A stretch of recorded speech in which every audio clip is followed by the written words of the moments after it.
नमस्कार। आज हम यूपीएससी 2018 के इन्वायरमेंट विभाग डिस्कस करेंगे। तो चलिए शुरू करते हैं। हमारा पहला प्रश्न है कि मरुस्थल क्षेत्रों में जल ह्रास को रोकने के लिए निम्नलिखित में से कौन सा या सेब पर्ण रूपांतरण होता या होते हैं? कठोर एवं मोमी पर्ण, लघु पर्ण अथवा पर्णहीनता, पर्ण की जगह कांटे, नीचे दिए गए कोड का प्रयोग कर सही उत्तर को चुनिए।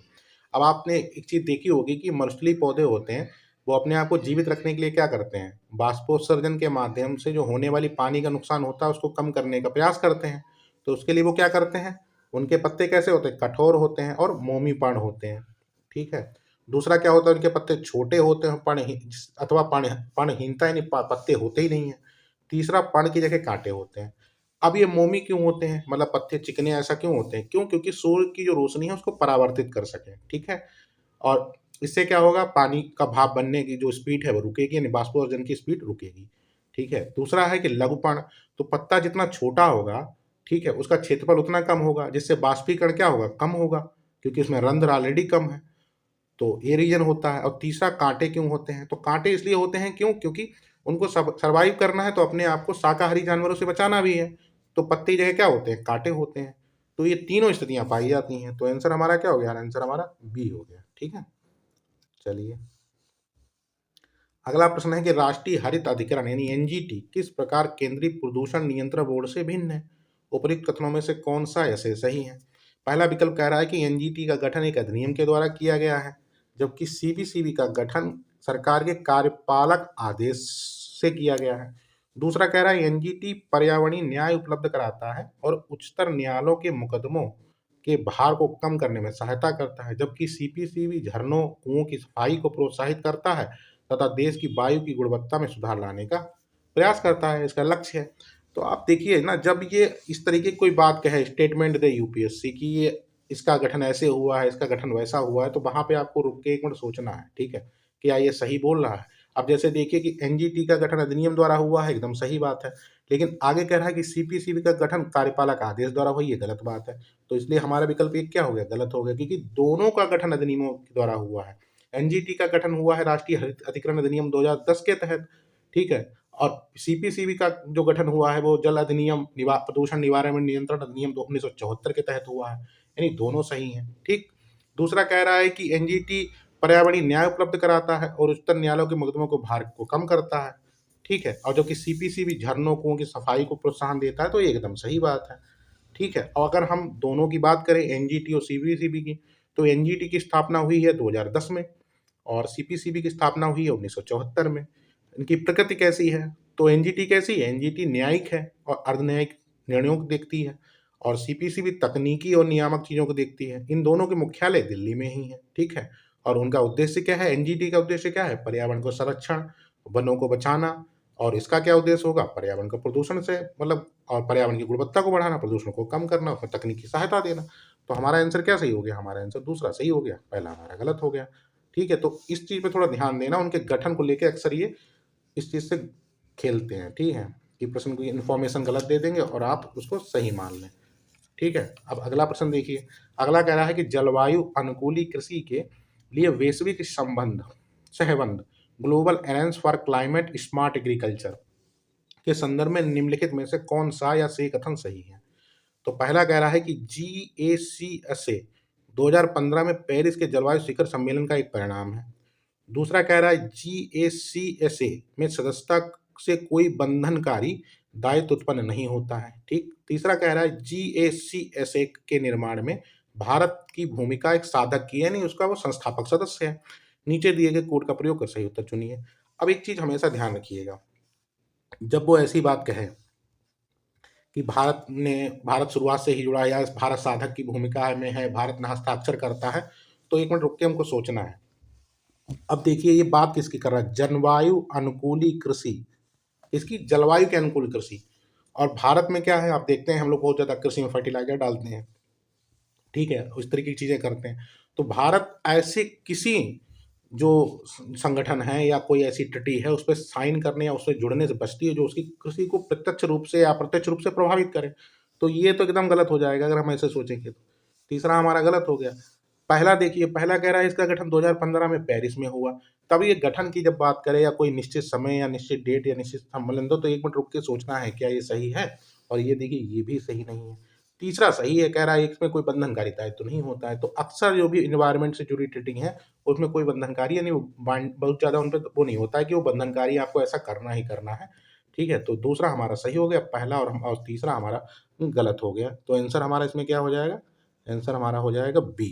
ठीक है, अब अगर हम इसकी बात करें कि GACSA है क्या ये, तो ये यूएन क्लाइमेट समिट के दौरान 2014 में इसका गठन किया गया था। ठीक है, तो और 14 में जब इसका गठन हुआ, और पेरिस कब हुआ था, 2015 में, तो यानी उससे 1 साल पहले इसका गठन हो चुका था। और ये एक स्वैच्छिक संधि है, ठीक है, मतलब इसमें बंधनकारी नहीं है। तो ये तो इन्होंने बोला है, तो हमारा सही भी है। अगर हम भारत की बात करें तो भारत का संस्थापक सदस्य नहीं है।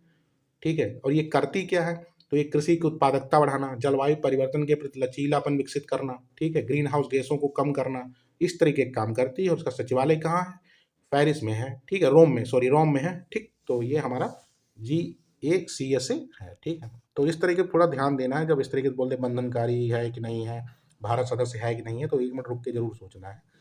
ठीक है, तीसरा प्रश्न है कि भारतीय कृषि में पारिस्थितिकी के संदर्भ में संरक्षण कृषि की संकल्पना का महत्व बढ़ जाता है। निम्नलिखित में से कौन से संरक्षण कृषि के अंतर्गत आते हैं? एक, धान्य कृषि की पद्धतियों का परिहार। दूसरा है न्यूनतम जोत को अपनाना। तीसरा है बागवानी फसलों की खेती का परिहार। चौथा है मृदा धरातल को ढकने के लिए फसल अपशिष्ट का प्रयोग। और पांचवा है स्थानिक एवं कालिक फसल अनुक्रमण या फसल आवर्तनों को अपनाना। नीचे दिए गए कोड का प्रयोग कर सही उत्तर चुनिए। अब देखिए संरक्षण कृषि क्या होती है। संरक्षण कृषि में क्या होता है कि जो न्यूनतम मृदा विक्षोभ हो, यानी न्यूनतम जोत हो, मिट्टी की बार बार कटाव ना हो। दूसरा क्या होता है इसमें कि मृदा की जो सतह है वो अस्थायी आवरण, जैसे कि फसल के अवशेषों वगैरह से ढकी जाए।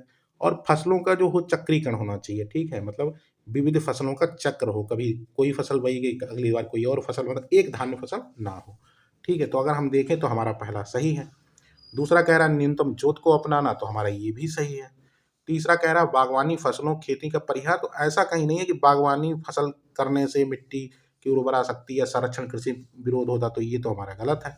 चौथा कह रहा है कि मृदा धरातल ढकने में फसल अपशिष्ट का उपयोग, एकदम सही है। पांचवा कह रहा है स्थानिक एवं कालिक फसल अनुक्रमण या फसल आवर्तनों को अपनाना, ये भी एकदम सही है, क्योंकि हमको कृषि में चेंजेस लाने रहने हैं लगातार। ठीक है, तो ये हमारे सही हो गए। 1 2 4 5। अब देखिए उत्तर। अब देखिए, अगर हम पहला सही माने तो उसमें 3 आ जा रहा है, तो ये गलत है, क्योंकि तीसरा हमारा गलत है। इसमें भी 3 है, ये भी गलत है। इसमें भी 3 है, ये भी गलत है। आंसर हमारा क्या आ गया, 2 4 5 आ गया। एक हमारा सही है, लेकिन इसके बाद भी नहीं है। क्यों? क्योंकि विकल्प के साथ उसका सामंजस्य नहीं बन रहा है। तो हमारा आंसर क्या हो गया, हमारा आंसर सी हो गया।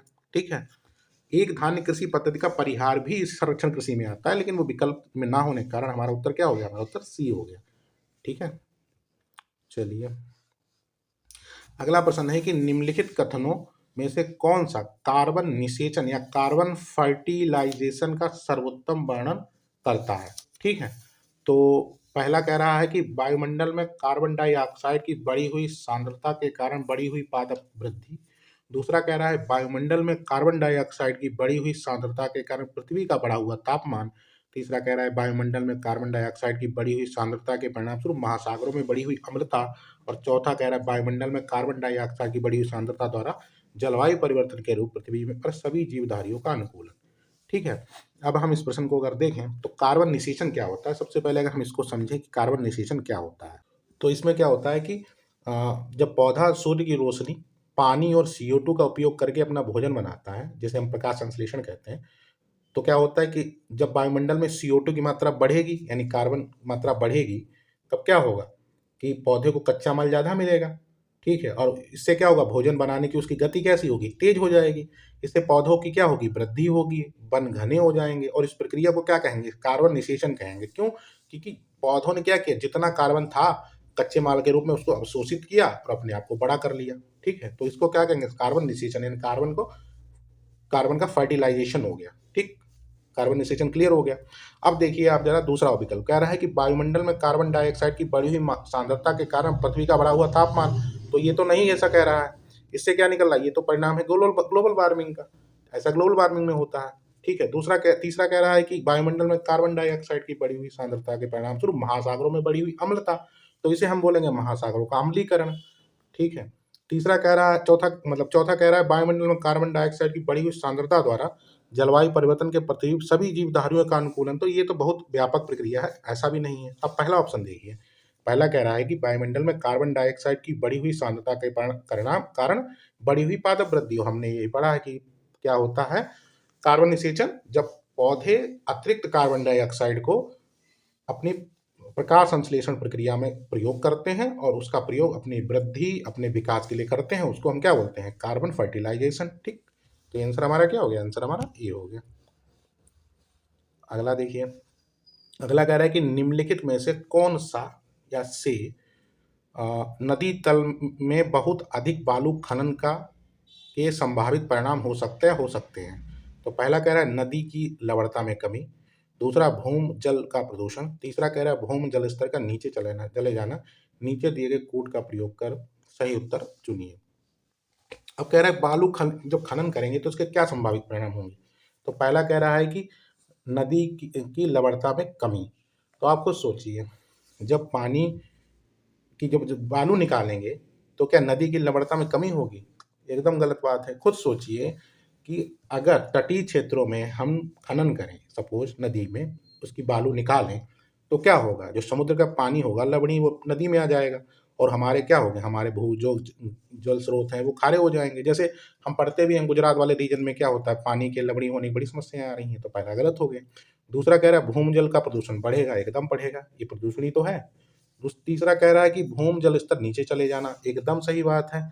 क्यों? क्योंकि रेत क्या करती है, रेत पानी की जमीन की जो भीतर जाने की प्रक्रिया है पानी की उसको स्लो करती है। ठीक है, उसको स्पंज के रूप में सोखे रहती है और उस पानी को नीचे जाने की प्रक्रिया को धीमा करती है। तो ये भी सही है। तो हमारा 2 और 3 सही हो गया, पहला हमारा गलत हो गया। क्यों? क्योंकि लवणता कम नहीं होती है, लवणता और बढ़ जाती है। ठीक है, तो 2 और 3 हमारा सही है। अगला देखिए, अगला प्रश्न कह रहा है कि कृषि मृदाओं के संदर्भ में निम्नलिखित कथनों पर विचार कीजिए। पहला कह रहा है कि मृदा में कार्बनिक पदार्थ का उच्च अंश उसकी जल धारण क्षमता को प्रबल रूप से कम करता है। दूसरा कह रहा है कि गंधक चक्र में मृदा की कोई भूमिका नहीं होती। और तीसरा कह रहा है कुछ समयावधि तक सिंचाई कुछ कृषि भूमियों के लवणी भवन में योगदान कर सकती है। उपयुक्त में से कौन सा या से सही है? अब देखिए, अब तीसरा विकल्प देखिए, एक तो इसमें कीवर्ड आ गया कुछ और तीसरा आ गया सकता है, सकती है। तो ऐसी स्थिति में ना मैक्सिमम ये विकल्प सही होता है। ठीक है, और ये हमारा एकदम सही भी है। ठीक है, कि हमारा ये विकल्प सही भी है कि अगर क्या होगा कि सिंचाई अगर होगी बार बार तो क्या होगा, पानी तो वाष्पित हो जाएगा लेकिन पीछे अपने क्या छोड़ जाएगा, नमक छोड़ जाएगा, और जिससे क्या होगी, भूमि क्या हो सकती है, ऊसर हो सकती है या लवणी हो सकती है। ठीक है, तो ये एकदम सही है। दूसरा कह रहा है कि गंधक चक्र में मृदा की कोई भूमिका नहीं है। तो आप खुद सोचिए कि कोई भूमिका नहीं है, जरा एक तो एक्सट्रीम है, कोई नहीं है, ये भूमिका जैसा शब्द एक एक्सट्रीम वर्ड है और ये गलत है। और वैसे भी हमको पता है कि गंधक क्या होती है, गंधक या सल्फर कहाँ पाई जाती है, चट्टानों में पाई जाती है। और चट्टान क्या होती है, मिट्टी से टूटती हैं, तो उसमें जो सूक्ष्म तत्व होते हैं मिट्टी में वो क्या करते हैं, जीव जो होते हैं कार्बनिक सल्फर को कार्बनिक सल्फेट में बदल देते हैं और जिससे पौधों तक पहुंचती है। तो गंधक चक्र का मिट्टी में भूमिका है ही है, एक अकेला ऐसा चक्र है जिसमें मिट्टी से भूमिका है। बाकी कार्बन चक्र, नाइट्रोजन चक्र, ये चक्र तो वायु चक्र है, मतलब ठीक है, गैसीय चक्र है, ना कि मिट्टी वाले। यही एक अकेला चक्र है जो मिट्टी से जिसका संबंध है। और ये प्रश्न कई बार बना भी है यूपीएससी में। तो हमारा दूसरा विकल्प गलत हो गया। पहला देखिए, पहला कह रहा है कि मृदा में कार्बनिक पदार्थों का उच्च अंश जल धारण क्षमता को प्रबल रूप से कम करता है। अब देखिए, एक तो शब्द बहुत प्रबल, थोड़ा अजीब सा वर्ड है। ठीक है, एक्सट्रीम है, प्रबल रूप से। ठीक है, तो ये एक शब्द भी निगेटिव है और ऐसा है भी नहीं, क्योंकि अभी हमने ही पढ़ा था कि जब जितने कार्बनिक तत्व रहेंगे वो जल धारण क्षमता क्या करेंगे, स्लो करेंगे। क्यों? क्योंकि जैसे जैसे जो तुम्हारा कार्बनिक तत्व रहते हैं ये क्या करते हैं, स्पंज के रूप में काम करेंगे और नमी को देर तक रोके रखेंगे। इससे क्या होगा, जल धारण क्षमता बढ़ेगी, ना कि कम होगी। तो हमारा पहला और दूसरा गलत हो गया। तो हमारा आंसर क्या हो गया, हमारा आंसर बी हो गया। ठीक है, चलिए अगला अगला अगला प्रश्न कह रहा है कि हरित अर्थव्यवस्था पर कार्रवाई के लिए भागीदारी PAGE जो अपेक्षाकृत हरित एवं और अधिक समावेशी अर्थव्यवस्था की ओर देशों के संक्रमण में सहायता देने के लिए संयुक्त राष्ट्र की एक क्रियाविधि है, अभिभूत हुई हैं। तो कौन सा विकल्प सही है? पहला कह रहा है कि जोहान्सबर्ग 2002 के संधारणी विकास के पृथ्वी शिखर सम्मेलन में।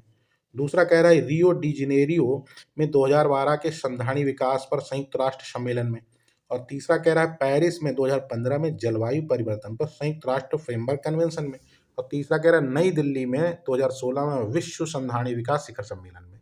तो इस किसमें इसका मतलब गठन या जो भी हुआ उत्पत्ति हुई है? तो देखिए, पहला जोहान्सबर्ग 2002 की बात कर रहा है, इसे हम लोग रियो 10 भी कहते हैं, और ये मुख्य रूप से सतत विकास पे इसका मतलब जोर था, ना कि ये हरित अर्थव्यवस्था की कार्रवाई को लेके। तो ये हमारा हो गया गलत। ठीक है। तीसरा देखिए, कह रहा पेरिस जलवायु समझौता, अभी हम जानते हैं ग्लोबल वार्मिंग वगैरह से जुड़ा हुआ था। ठीक है, कार्बन उत्सर्जन को कम करना, इस तरीके की चीज़ों से जुड़ा हुआ था। और चौथा है कि नई दिल्ली में विश्व संधारणी विकास शिखर सम्मेलन, तो इसका कोई जो है इसको टेरी ने कराया था, ये टेरी द्वारा आयोजित था, इसका संयुक्त राष्ट्र से कोई डायरेक्ट वो नहीं था। तो हमारा सही क्या हो जा रहा है? हमारा सही भी हो जा रहा है कि रियो डी जेनेरियो में 2012 के संधारणी विकास संयुक्त राष्ट्र सम्मेलन में। अब अगर हम बात करें PAGI क्या है, तो इसकी उत्पत्ति कहाँ हुई? रियो 20 में हुई। ठीक है। और ये क्या करता है, देशों ने एक ऐसी अर्थव्यवस्था की ओर बढ़ने का संकल्प लिया है PAGI के तहत कि जो पर्यावरण के अनुकूल हो और समावेशी विकास के परिणाम स्वरूप क्या हो, मतलब वृद्धि करे। ठीक है। और इसीलिए क्या हुआ, PGAI का जन्म हुआ। ठीक है। तो इसका उद्देश्य तो हमने देख ही लिया, क्या है? राष्ट्रीय अर्थव्यवस्था को हरित अर्थव्यवस्था की ओर बढ़ावा देना। ठीक। और इसमें मुख्य रूप से 5 संयुक्त राष्ट्र की एजेंसियां संयुक्त रूप से मतलब कार्य करती हैं, जो मुख्य हैं, जैसे UNEP हो गया, ILO हो गया, UNDP हो गया, UNIDO हो गया और UNITAR हो गया। ये संस्थान इसके संयुक्त रूप से मतलब इसको प्रयास करती हैं इसको लेके। ठीक है। और तो ये हमारा आंसर क्या हो गया? हमारा आंसर बी हो गया। ठीक है। तो ये PGI उसमें करंट चर्चा में कुछ रहा होगा, इसलिए पूछा गया है। अगला प्रश्न है हमारा कि प्रोसोपिस जूलीफोरा नामक पादप प्राय क्यों समाचारों में उल्लिखित है? तो जब इस तरीके के ना पादप हों या इस तरीके, तो एक मिनट सोचना चाहिए क्या हो सकता है। और मैक्स टू मैक्स ये जो जो चीज़ होती है ना, ये मतलब यही ना कि जिस क्षेत्र में यह उगता है वहाँ जैव विविधता कम करता है, यानी एक तरीके से आक्रामक प्रजाति ही है। और इसका आंसर भी है, क्योंकि इस तरीके के जब भी पादप आते हैं, जैसे ये हो गया, या मेंटोना कैमरा करके एक है, वो हो गया, एक कांग्रेस घास है, ये जब चर्चा में, ये सारे के सारे ऐसे पादप हैं जो मतलब आक्रामक प्रजाति के रूप में आते हैं, जहाँ ये उगते हैं आसपास की क्षेत्रीय वनस्पतियों को बहुत ज़्यादा हार में पहुँचाते हैं, नुकसान करते हैं। इसको हम लोग बिलायती बबूल भी नाम जानते हैं, प्रोसोपिस जूलीफोरा को। और ये दक्षिण अमेरिकी एक पौधा है जो भारत में आक्रामक प्रजाति के रूप में दर्ज हुआ है। तो आंसर इसका बी हो गया। अगला है moment for change climate neutral now किसके द्वारा प्रवर्तित की गई है? तो कह रहा है जलवायु परिवर्तन पर अंतर सरकारी पैनल। अगला कह रहा है UNEP के सचिवालय। तीसरा कह रहा है UNFCCC का सचिवालय। और चौथा है विश्व मौसम विज्ञान संगठन।